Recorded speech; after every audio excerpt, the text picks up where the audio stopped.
PCS in shorts programme में आपका स्वागत है। आज का विषय है क्योटो प्रोटोकॉल। चलिए सबसे पहले देखते हैं कि ये चर्चा में क्यों है। हाल ही में क्योटो प्रोटोकॉल के वास्तुकार विजय शर्मा का निधन हो गया है। 15 वर्षों से अधिक समय तक विजय शर्मा ने अंतर्राष्ट्रीय जलवायु वार्ता में भारत और अन्य विकासशील देशों के अधिकारों के लिए संघर्ष किया। वह 1997 के क्योटो प्रोटोकॉल के निर्माताओं में से एक थे, जिसने विकासशील देशों के हितों की मजबूती से रक्षा की।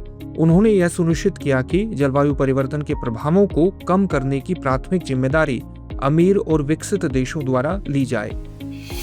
चलिए अब जानते हैं क्योटो प्रोटोकॉल क्या है। क्योटो प्रोटोकॉल 11 दिसंबर 1997 को अपनाया गया था। एक जटिल स्वीकृति प्रक्रिया के कारण यह 16 फरवरी 2005 को लागू हुआ। वर्तमान में क्योटो प्रोटोकॉल के 192 पक्षकार हैं। क्योटो प्रोटोकॉल 37 औद्योगिक देशों और संक्रमणशील अर्थव्यवस्थाओं तथा यूरोपीय संघ के लिए बाध्यकारी उत्सर्जन कमी लक्ष्य निर्धारित करता है। इसमें औद्योगिक देशों और संक्रमणकालीन अर्थव्यवस्थाओं को सहमति प्राप्त व्यक्तिगत लक्ष्यों के अनुसार ग्रीन हाउस गैसों के उत्सर्जन को सीमित और घटाने का कर्तव्य सौंपा गया है। कन्वेंशन इन देशों से केवल प्रौद्योगिकियों और उपायों को अपनाने और समय समय पर रिपोर्ट करने की अपेक्षा करता है। चलिए अब जानते हैं दोहा संशोधन के बारे में। दोहा कतर में 8 दिसंबर 2012 को क्योटो प्रोटोकॉल के लिए दोहा संशोधन को दूसरे प्रतिबद्धता अवधि के लिए अपनाया गया, जो 2013 से शुरू होकर 2020 तक जारी रहा। 28 अक्टूबर 2020 तक 147 पक्षकारों ने अपनी स्वीकृति पत्र जमा कर दी। इस प्रकार दोहा संशोधन के लागू होने के लिए 144 स्वीकृति पत्रों की सीमा पूरी हो गई। यह संशोधन 31 दिसंबर 2020 को लागू हुआ। चलिए अब जानते हैं क्योटो प्रोटोकॉल उत्सर्जन निगरानी और अनुकूलन के बारे में। क्योटो प्रोटोकॉल ने उत्सर्जन लक्ष्यों की निगरानी, समीक्षा और सत्यापन के लिए एक सख्त प्रणाली स्थापित की।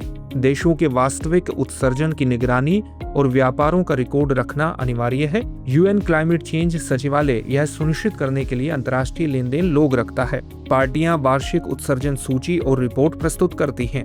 अनुपालन प्रणाली यह सुनिश्चित करती है कि पार्टियां अपनी प्रतिबद्धताओं को पूरा कर रही हैं और समस्याओं के समाधान में मदद करती हैं। जलवायु परिवर्तन के प्रतिकूल प्रभावों से निपटने के लिए क्योटो प्रोटोकॉल देशों को अनुकूलन में सहायता प्रदान करता है।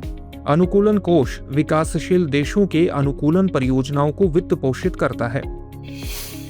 आइए अब देखते हैं आज के अभ्यास प्रश्न को। क्योटो प्रोटोकॉल कब अपनाया गया था और यह कब लागू हुआ था? आपके सामने ऑप्शन है। ऑप्शन ए 1999 में अपनाया गया, 2007 में लागू हुआ। ऑप्शन बी 1997 में अपनाया गया, 2005 में लागू हुआ। ऑप्शन सी 2000 में अपनाया गया, 2008 में लागू हुआ। ऑप्शन डी 2005 में अपनाया गया, 2008 में लागू हुआ। इस प्रश्न का उत्तर आप हमें कमेंट बॉक्स में कमेंट करके जरूर दीजिए। धन्यवाद।